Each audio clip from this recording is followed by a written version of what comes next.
Hey everyone, welcome back. So what actually happened was that my memory on my phone cut out in the last video. So welcome back. I'm going to kind of use this as like the part 2 to the previous video. If you haven't seen the previous video, so the part 1 of this video, I think I'm gonna like entitle it like personal pictures of reality. Maybe something like this, personal pictures of reality. Yeah, if you haven't seen the part 1 to this, go back and watch that first, because this second part is not going to make sense if you haven't seen the first part of it. So go back, watch part 1 if you haven't already. If you have, continue watching and enjoy. Hey everyone, welcome back. I'm sorry, what actually happened was my phone ran out of memory like in the middle of the last video, so I have to take it on, like finish it on a different day here. But just to pick up from kind of where I left off, I was basically just wrapping up the ideas anyway.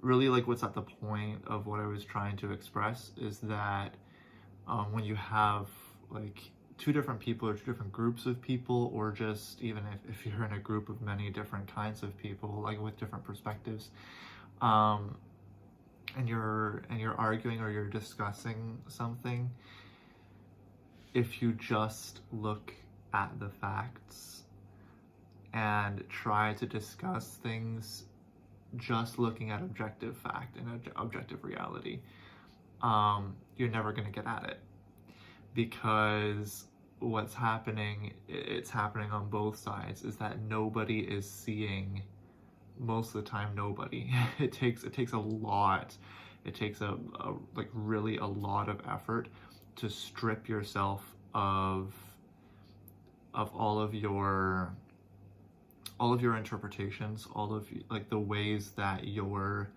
personal history colors your understanding of things, your prioritization of information in terms of what you choose to retain and what you choose to, like what meaning you choose to assign to it versus not. All of those, again, are like kind of automatic subconscious or unconscious decisions that are made based on how we've grown up and just patterns that we have been playing into or reinforcing throughout our lifetimes. And so if you take people, even just like it happens with two people, you know, as soon as you have two people, this is already happening. Get a bigger group together, it happens even more. But what's going to happen on both sides, or all sides, if you have other positions, you know, being presented as well, is that every single person is going to be seeing the objective fact, the reality, not directly, but indirectly, and it's going to be transformed and internalized and given meaning and value through how we personally filter that into our understanding, into our affects, right? Into our feelings and our emotions, like everything that we associate with what happened or didn't happen, or with that topic that we're discussing. Everything that we associate with it, everything that we think or feel about it, is going to be based on our personal experiences, and that's going to happen on an individual level. Sometimes it can happen on a collective level, right? So you get, like, for example, political parties, or not even political parties, but like you can get just citizens who, you know, subscribe to one political stream, or like one political party or mindset, or who have like a certain political view. You'll have like a bunch of people normally who have shared experience in certain areas, and this exact specific details might be a little bit different, right? Like, it's no two people have the exact same experience. Even if they're in the exact same thing that happens, they're going to experience it differently, again, because their personal histories are different. So the way that it gets internalized is also going to be different, right? It's going to be very individual. So even though they experience the exact same thing, like objectively, right, the circumstances, the facts of what happens to them is the exact same, potentially, or very close to the exact same. How they experience it is going to be different, right? The subjectivity is going to come in on the personal level. So, but you can get overlap, right? People have shared experiences, things that that are very similar, where a large group of people have experienced similar things, where they have a similar background. Again, not the same in every respect, but similar enough that they're able to recognize that commonality, and it pulls us together, and we feel a sense of community, a sense of joint understanding. It's nice to find someone who gets us, who understands us, who sees things similarly to us, because it's validating, right? It makes us feel good about ourselves. So we tend to find people like that, and we tend to group ourselves together. We kind of join together with people who see things similarly as we see them, which can be helpful, but it can become a bit of an echo chamber too, right? Because it just reinforces that mindset or that perspective, which again is completely valid based on that framework of reality, based on that personal history or even collective history. Completely valid, completely logical, like it makes sense, but that doesn't mean that it's reflective of objective reality, and it doesn't mean that it's superior to any other experience or any other perspective that is based on a different personal history, a different collective history, a different patterns that have been established throughout another person's lifetime, right? It doesn't make theirs any less valid, any less that it makes like ours valid, right? They're both completely valid, even though they differ from each other.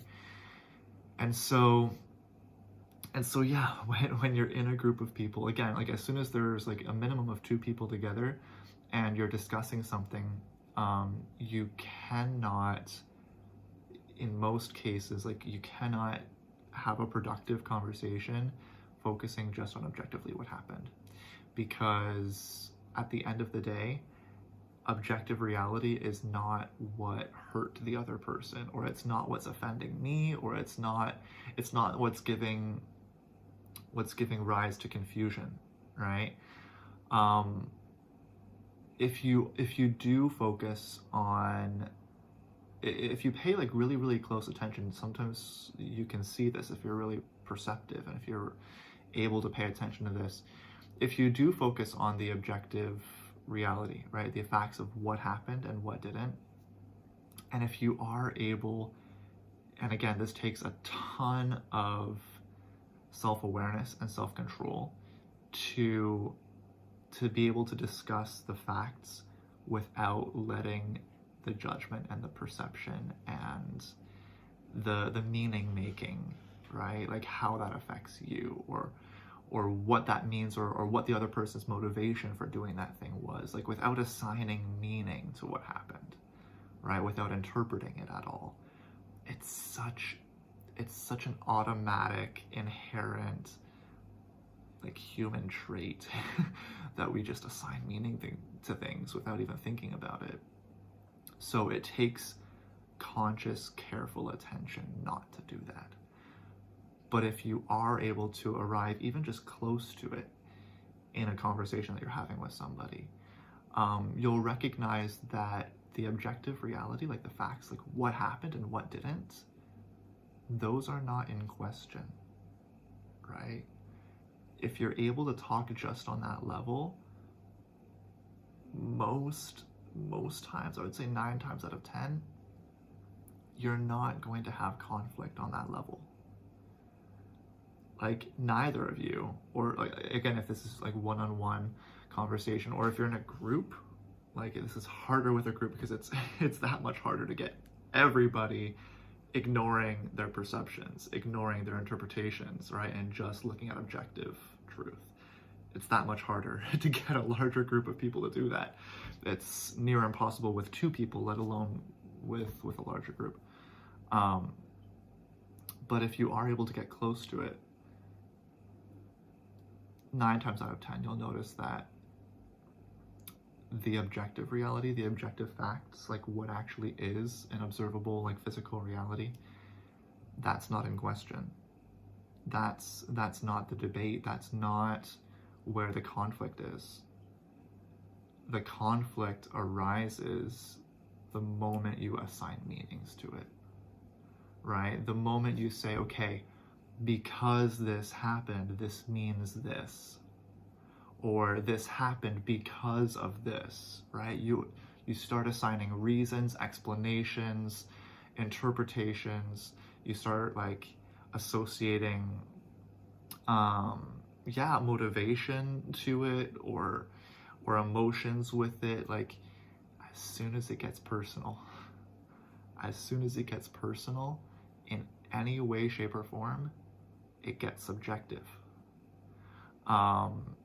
And subjective, again, does not mean that it's not real. It's like, subjective is entirely real for the person who's living in it, right? Subjective just means the personal experience with objective reality, right? It's how it gets internalized, how, like, the meaning that it holds for us, the emotions that get kind of linked with it in our personal experience of it. And that's going to be different for every person, right? And that's why it's subjective. It's not generalizable. It can't be applied to everyone equally, because it doesn't accurately reflect everyone's experience equally. So as soon as it gets personal, that's where the conflict arises. That's where people can't agree. Precisely because that's where it becomes personal. And where it becomes personal, it becomes different for each person, right?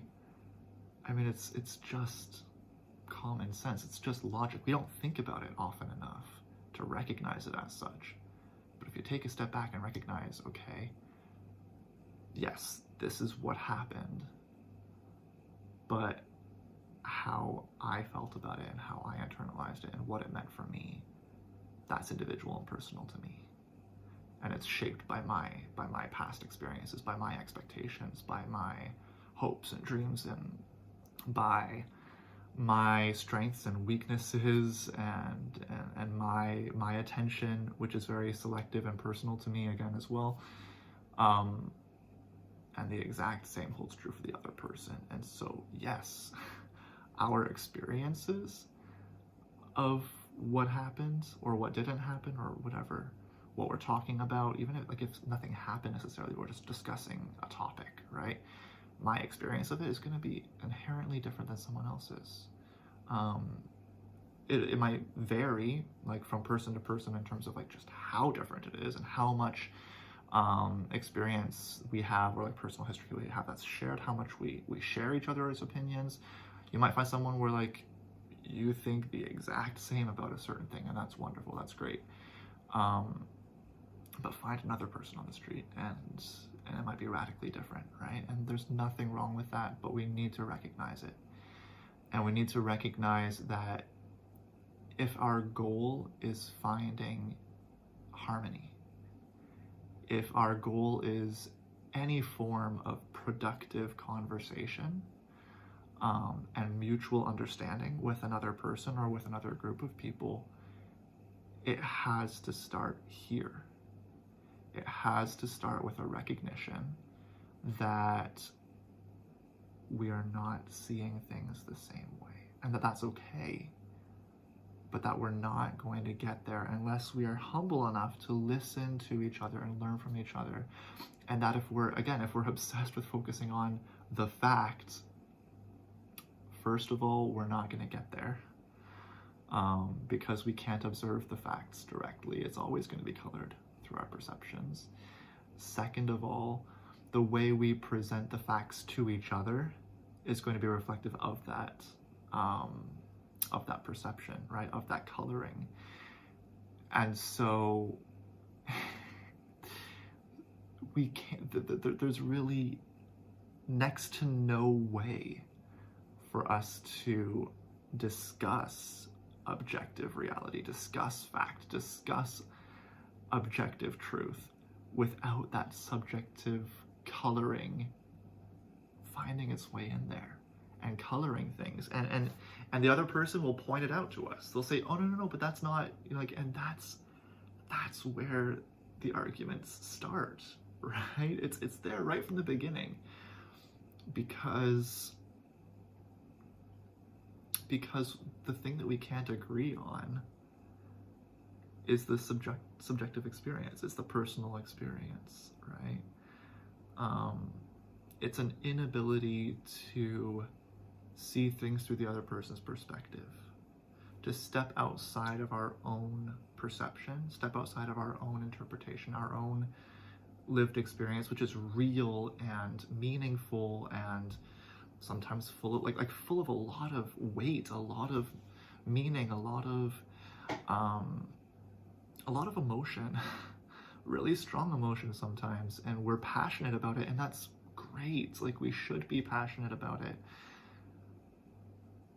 but we also need to be humble about it and recognize that it's valid for us, and it's meaningful to us, and it's important, and it's valuable, and it's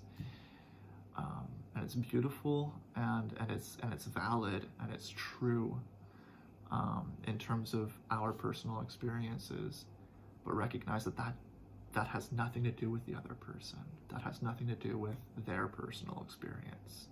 It's not reflective of them at all.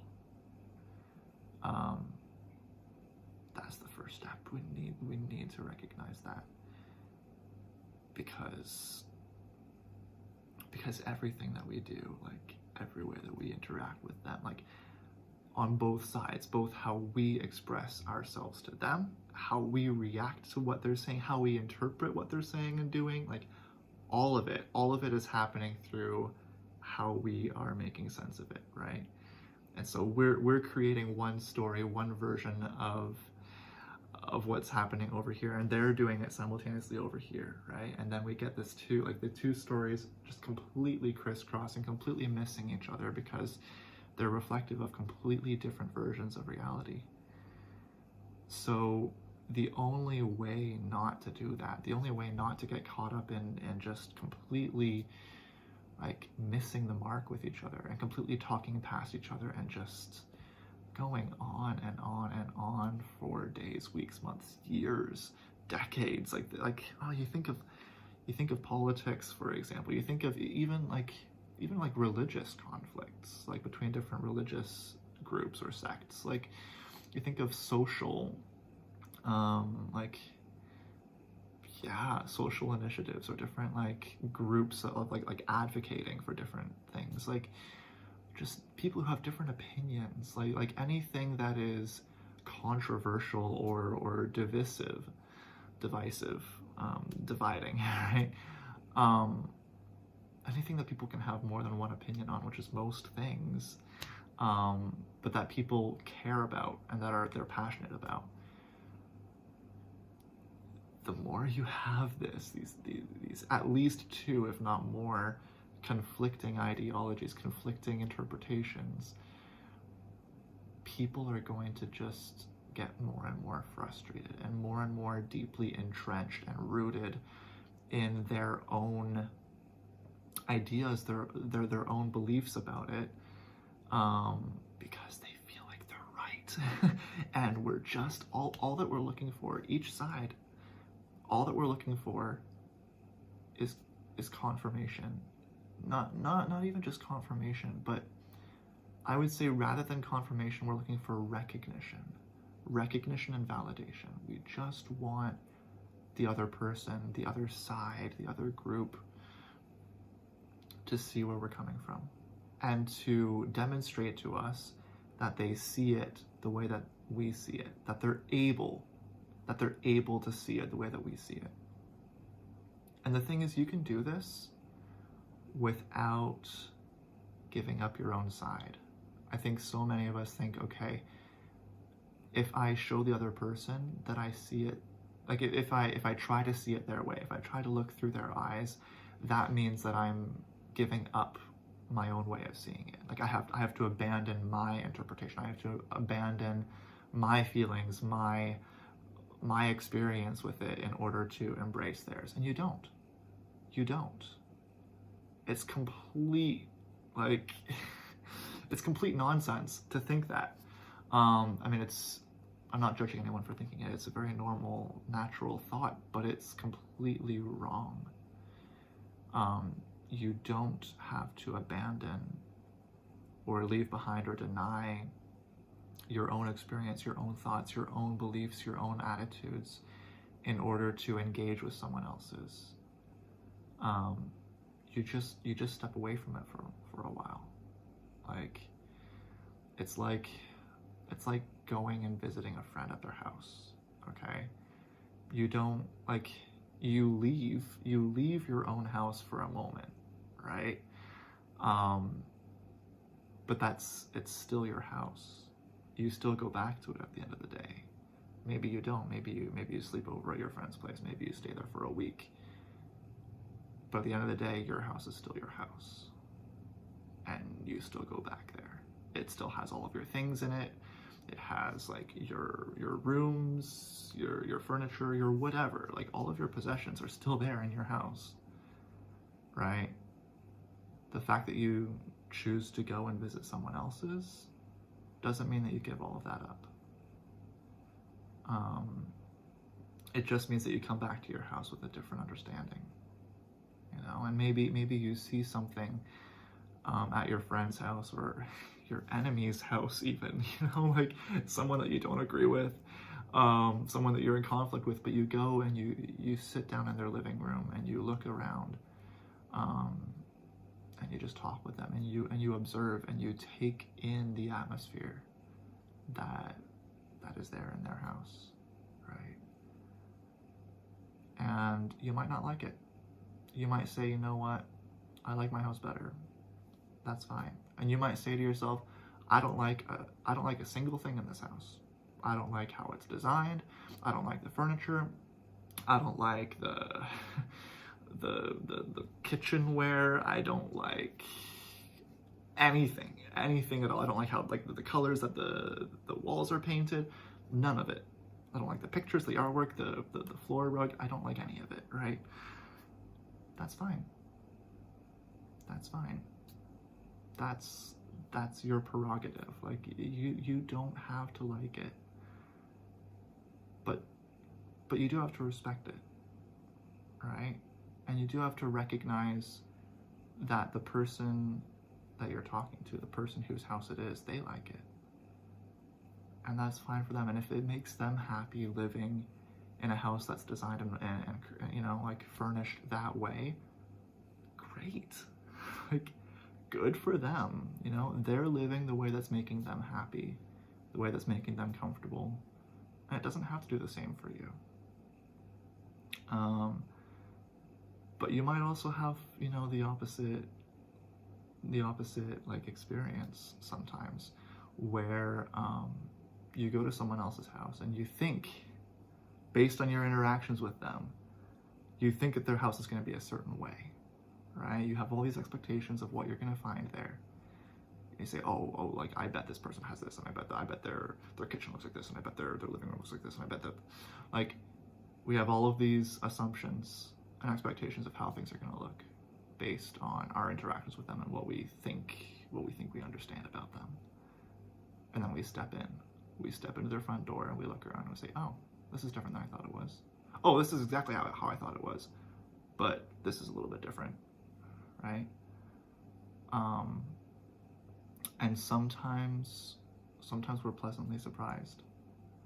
Sometimes we go into one room and we see something that just really catches our eye and we think, wow, this is like a great idea. I never thought to do anything like this in my house.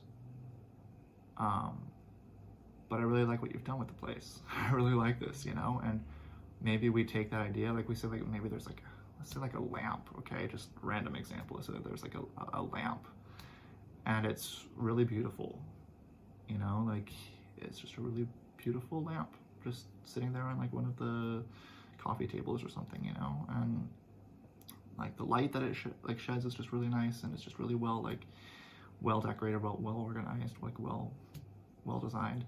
And you say to myself, you know, or you say to yourself, like, I want that. I want that in my own house, you know? So you go out and get yourself one. And you take it home and you add it to your house, right? You don't have to.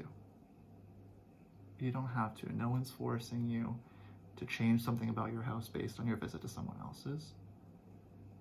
But you can, right? You have that flexibility, you have that option. Yeah, I hope this metaphor is getting through a little bit, right? Like I hope it makes sense. This is how we need to engage with each other. Yeah. And I guess, like, to take this back to objectivity, maybe objectivity is just talking about houses, talking about how a house should be, or how people should live, right? And we talk about houses, the fact that there are houses, you know, and we will talk about houses often, like, based on our own house. We'll use our own house as a frame of reference for how other houses should be, because that's how we like to live. And that other person that we're sitting across talking to, they'll use their own house as a reference or a framework for how houses should be, and we'll talk past each other. But if we can be humble enough to just take a moment and visit each other's houses. Doesn't mean that we have to move in, doesn't mean that we have to live there, doesn't mean that we have to take anything from their house and put it into our own. We don't have, like, we're not obligated to do any of that. But just to go there, just to visit, just to spend some time there, look around and try to do so authentically, try to do so genuinely, with an attitude of wanting to learn, wanting to understand, wanting to gain that insight into how that other person lives. Again, you don't have to mimic it, you don't have to do it that way yourself. But if you want to understand that person, and if you want to gain any of their respect, and if you want to be able to talk productively with them, you're going to need to find a common ground to do so on. And if you want to understand where they're coming from, if you want to understand what they're saying and what colors their perceptions, why they argue for certain points rather than others, knowing how they live, right? Seeing their surroundings, seeing their context is going to help a lot with that. And if you're able to do that, if you've visited their house, you'll be able to talk to them in a completely different way. And they'll recognize it, right? They'll see you as part of their own, in a sense, right? They're not necessarily saying, okay, because you visited my house and you're able to talk with me about my house, knowing what it's like now, not just projecting, not just like imagining or expecting, but you actually know because you've come and you've seen it. So you can talk within my context now. You can use my language, you can use my context as a frame for understanding.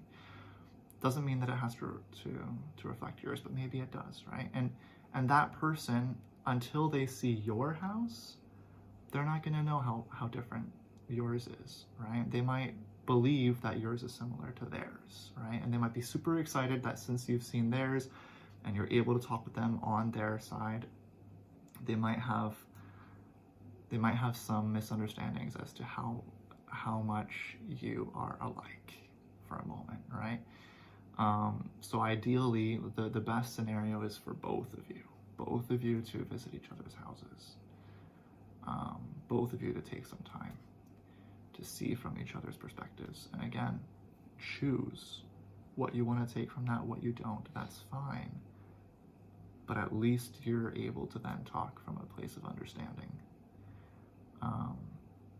And that's how the conversation becomes productive. Because you know, You've seen, you've spent some time in each other's corner, in each other's context,